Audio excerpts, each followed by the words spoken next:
To all study with समी sir. चलते हैं आज एनसीईआरटी के मैथ में हम टाइप 9 को पढ़ते हैं। टाइप 9 में क्वेश्चन ऐसे पढ़ेंगे हम लोग। क्वेश्चन लिखते हैं हम, जांच कीजिए कि किसी प्राकृत संख्या n के लिए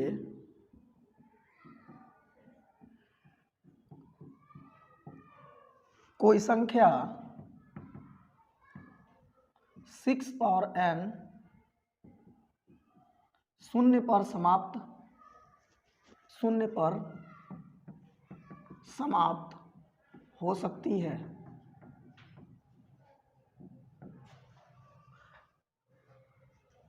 इस क्वेश्चन को करते हैं हम। इस क्वेश्चन का कहने का मतलब है कि अगर n कोई प्राकृत संख्या है, नेचुरल नंबर है, नेचुरल नंबर मतलब 1 से लेकर के इनफाइनाइट तक, तो ये हम अगर कोई संख्या ले लें तो क्या n का कोई ऐसा मान है जो यहाँ पे भर दें तो जो 6 का पावर n है वो 0 में कन्वर्ट हो जाए, लास्ट में 0 आए।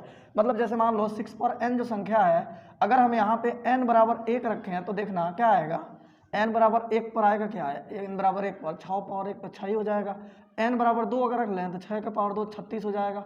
n के पावर 3 पर कितना हो जाएगा, 2 से 16 हो जाएगा। ऐसे ही आगे अगर हम बढ़ते जाएं तो क्या n का कोई ऐसा मान है जिस पर ये 0 पर समाप्त हो जाए, शून्य पर, मतलब इसका जो 6 पावर n की वैल्यू है वो 0 आ जाए। ऐसा है क्या? 0 ना आए तो 0 लास्ट में आ जाए। इसका कहने का मतलब ये है कि कोई n का ऐसा मान बताइए जो हम 6 के पावर n पर अगर रख दें तो वो जो आए वैल्यू उसमें इकाई स्थान पर 0 पे समाप्त हो, मतलब 0 आए लास्ट में। तो क्या ऐसा कुछ है? फिलहाल यहाँ पे तो हम नेचुरल नंबर 2 4 5 रख के देखेंगे तो कुछ भी नहीं आने वाला है, लेकिन इसको हम तरीके से करेंगे। कैसे करेंगे तो देखते हैं हम इसको करेंगे कैसे। अगर हम थोड़ी देर के लिए मान लें कि ये 0 पे समाप्त होगा, तो सपोज दैट अगर कोई 0 पे समाप्त हो रहा है तो कुछ ऐसा होगा, कुछ ऐसा होगा या कुछ ऐसा होगा, वो कुछ भी हो सकता है। ऐसा होगा। 0 पे अगर समाप्त हो रहा है तो संख्या कुछ ऐसी होंगी, मतलब सिंगल डिजिट एक 0 आना चाहिए पीछे कम से कम। तो अगर कोई संख्या के इकाई स्थान में 0 है तो वो 5 से कटेगा कि नहीं कटेगा? कटेगा। अगर 5 से कोई संख्या कट रही है, इसका मतलब उस संख्या में 5 का मल्टीपल ऑलरेडी अवेलेबल है। तो हम देखेंगे कि जो संख्या हमें प्रूव करनी है कि उसका किसी n के पर वो खत्म होगा कि नहीं होगा, तो सबसे पहले ये हम देखेंगे कि उसमें 5 है कि नहीं, क्योंकि बात शून्य पर समाप्त होने की है। अगर शून्य पर समाप्त होगा तो उसके मल्टीपल में वो 5 से डिवाइड होनी चाहिए। अब 5 से डिवाइड होगी तो उसके मल्टीपल में ऑलरेडी 5 होना चाहिए। तो कुछ नहीं करेंगे हम, 6 के पावर n का हम गुणनखंड कर देंगे। अगर 6 के पावर n के गुणनखंड में कहीं 5 आएगा तो हम समझेंगे कि 0 पर समाप्त होने की संभावना है, अदरवाइज 0 पर समाप्त होने की कोई भी संभावना नहीं है। तो देखते हैं हम इसमें आगे बढ़ते हैं। इसको कैसे करेंगे? हम लोगों ने देखा कि 1 2 3 हम नेचुरल नंबर इसमें मान के रखते हैं, तो ये 0 पे समाप्त होता हुआ दिख नहीं रहा है, लेकिन इसको सिस्टमेटिकली कैसे करेंगे हम, तो देखना हम लिखेंगे, हम इसको प्रूफ करेंगे।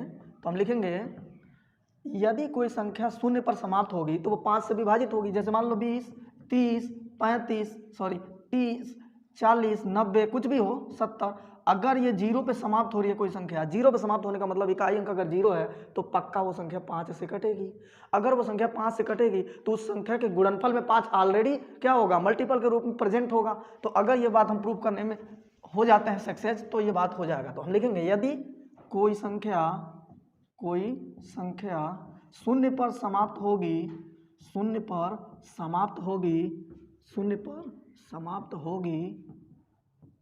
तो वह 5 से क्या होगी, विभाज्य होनी चाहिए, विभाज्य होगी। 5 से विभाज्य होगी। अगर वो 5 से विभाज्य होगी तभी वो शून्य पर समाप्त हो सकती है। तो हम देखते हैं अब गुणनखंड में देखते हैं कि 5 शामिल है कि नहीं है ना। 5 से विभाज्य होगी और उसके गुणनखंड में 5 क्या होगा, प्रेजेंट होगा, और उसके गुणनखंड में 5 शामिल होगा। अगर ऐसा होगा, देख लो कोई भी संख्या अगर लास्ट में 0 से समाप्त हो रही है तो पक्का वो 5 से कटेगी, या 5 से कटेगी तो इसका मतलब 5 उसमें ऑलरेडी अवेलेबल होना चाहिए। तो देखते हैं हम करते ये हैं, हम अभाज्य गुणनखंड करेंगे। कौन सी संख्या हमारी, 6 के पावर n को हमें सिद्ध करना है, तो हम गुणनखंड करेंगे 6 के पावर n का। तो हम गुणनखंड करेंगे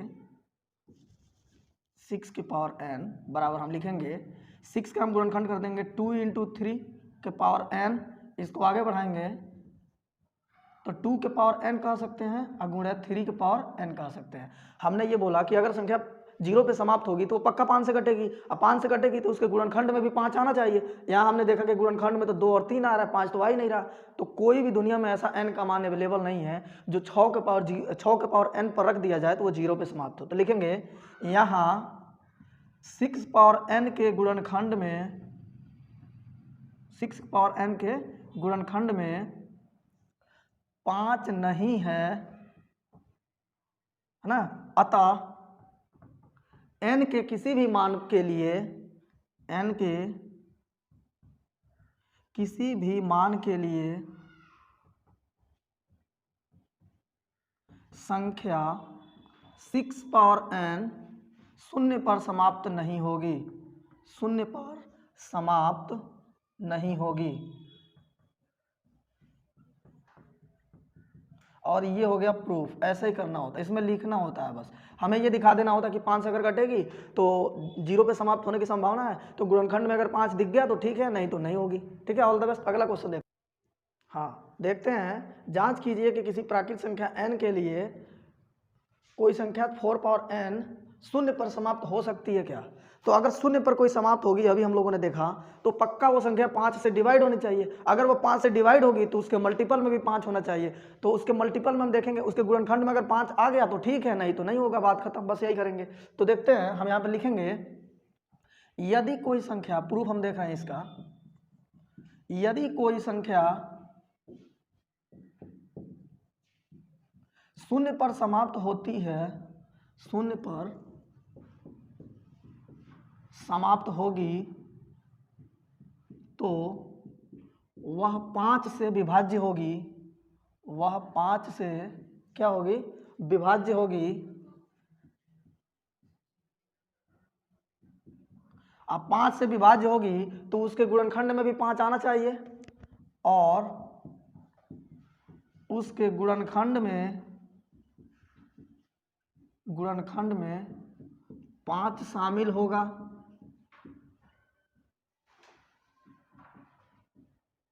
तो देखते हैं हम 4 के पावर n का हम गुणनखंड, तो 4 के पावर n का हम देखते हैं, तो हम कहेंगे 2 इंटू 2 के पावर n हो जाएगा, तो हो जाएगा ये 2 के पावर n गुणे 2 के पावर n।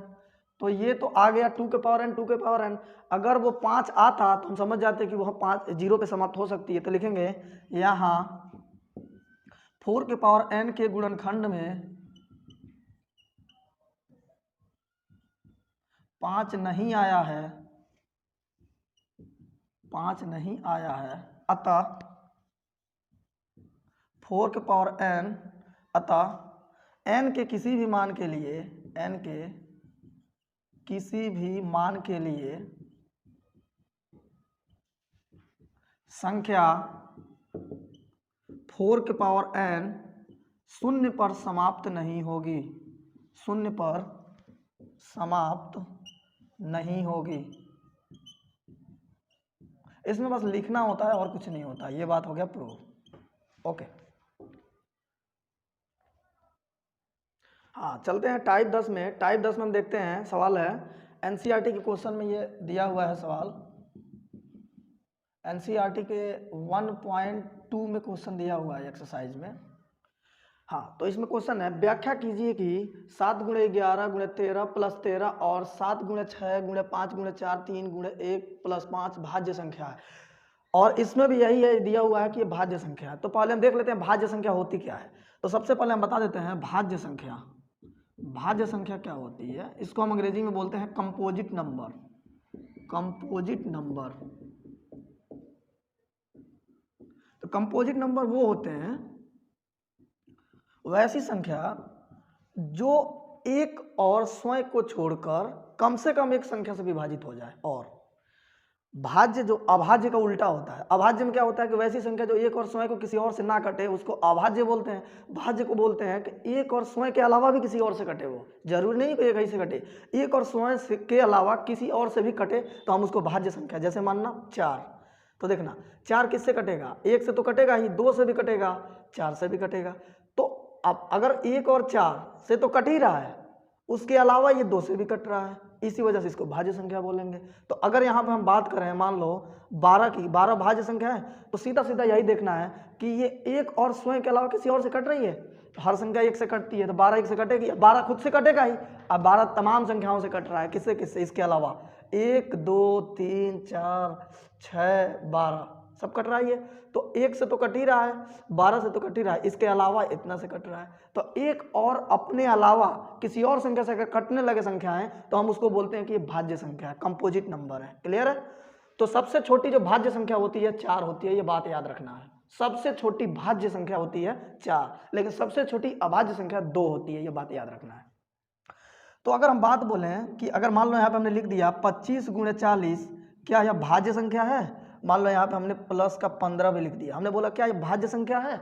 तो देख लेना सिंपल सा कि इन दोनों में से हम 5 कॉमन कर लें तो देख लेना यहाँ पे कितना हो जाएगा, 5 × 40 अब प्लस का 5 × 15।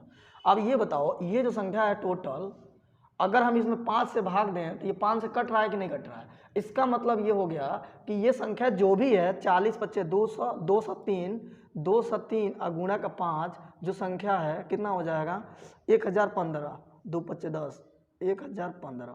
तो जो 1015 जो संख्या हो रही है, ये संख्या 1 से तो कटेगी ही कटेगी, और इसके अलावा 1015 से तो कटेगी ही, उसके अलावा ये 5 से भी कटती हुई दिख रही है यहाँ पर, तो हम कहेंगे कि ये पूरी संख्या भाज्य संख्या है। क्लियर है? इसको ऐसे ही करेंगे हम इसमें। तो देख लेते हैं इसको सिस्टमेटिक कैसे करेंगे, बहुत ईजी होता है, भाज्य संख्या का कॉन्सेप्ट नोट कर लेना, कोई दिक्कत नहीं है इसमें, कर लेते हैं इसको हम। चलते हैं हम पहला क्वेश्चन देख लेते हैं, सॉल्व करते हैं पहला क्वेश्चन को, तो देखते हैं ये भाज्य संख्या है कि नहीं। अगर भाज्य संख्या होगी तो 1 से कटेगी, खुद से कटेगी और किसी और से भी कटेगी। ठीक है, तो हम देखते हैं पहले ये क्वेश्चन है, एक ये क्वेश्चन है, एक ही में 2 क्वेश्चन है। तो देखते हैं सबसे पहले 7 × 11 × 13 अब प्लस का 13, हमें दिख रहा है कि इधर भी और इधर भी 13 कॉमन है, हम निकाल सकते हैं। तो 13 जैसे निकालेंगे तो 7 × 11 अब प्लस का 1 यहाँ हो जाएगा, तो हो जाएगा 13 इंटू ये जो भी संख्या है 11 से 77 78 हो जाएगा। तो जोड़ने की जरूरत नहीं है, हम सीधा जानते हैं कि ये संख्या जो भी है ये 7 × 11 अब प्लस 1, अगर हम 13 से भाग दें तो ये कट रहा है, कटती हुई दिख रही है। और जितना भी ये टोटल संख्या है ये भी किससे कट रही है, अपने आप से तो कटेगी ही कटेगी, और 1 से भी कटेगी, और यहाँ 1 और अपने आप के अलावा 13 से भी कटती हुई हमें दिख रही है। तो हम कहेंगे कि हाँ यह भाज्य संख्या है। तो लिखेंगे यह 1 और स्वयं के अलावा 13 से विभाज्य है,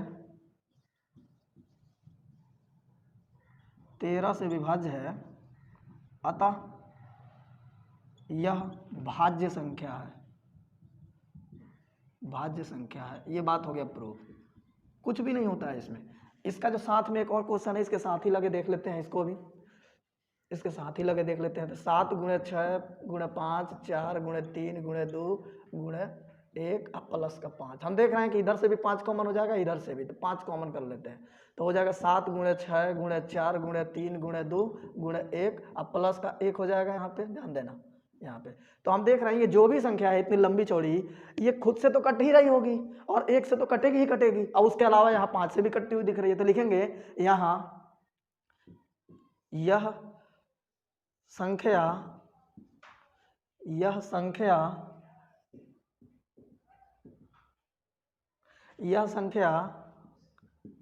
1 और स्वयं के अलावा 5 से विभाज्य है, अतः यह भाज्य संख्या है। और ये बात हो गया प्रूफ। बहुत सिंपल होता है, भाज्य संख्या का मतलब होता है कि 1 और स्वयं के अलावा किसी और से भी कटनी चाहिए, उसको हम भाज्य संख्या बोलते हैं। दूसरा क्वेश्चन कर, हाँ देखते हैं दूसरा क्वेश्चन को। इसमें भी हमें सिद्ध करना है कि ये भाज्य संख्या है, ये और ये अलग अलग क्वेश्चन है। हम देखते हैं सबसे पहले इसको, 11 × 5 × 7 + 11 हमें सिद्ध करना है कि भाज्य संख्या है। सबसे पहले इस वाले सेक्शन में और इसमें 11 कॉमन है कि नहीं, निकाल लो। तो बचेगा 5 × 7 अब प्लस का यहाँ 1 हो जाएगा। ये जो भी संख्या है इतनी लंबी चौड़ी, ये खुद से तो कट ही रही होगी, 1 से भी कट रही होगी, इसके अलावा देखो 11 से कटती हुई दिख रही है कि नहीं। तो एक और स्वयं के अलावा किसी भी और संख्या से अगर कटती हुई संख्या अगर दिख जाए तो हम समझ जाएंगे कि वो भाज्य संख्या है, कंपोजिट नंबर है। तो बोलेंगे यह संख्या एक और स्वयं के अलावा 11 से विभाज्य है, 11 से विभाज्य है,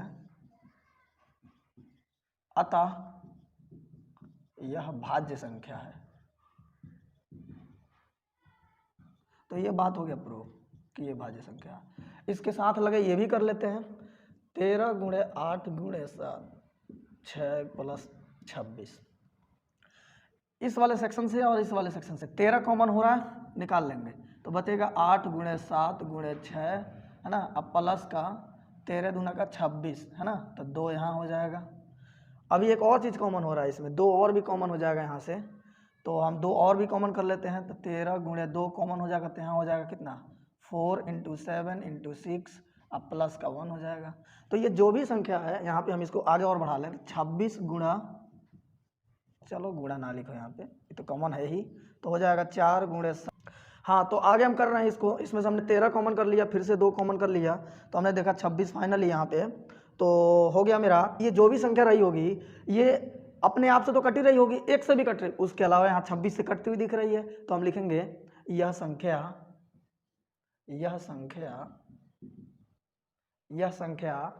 एक और स्वयं के अलावा 26 से विभाज्य है, अतः यह भाज्य संख्या है ना। ये बात हो गया प्रूफ। चलते हैं अगले टाइप में।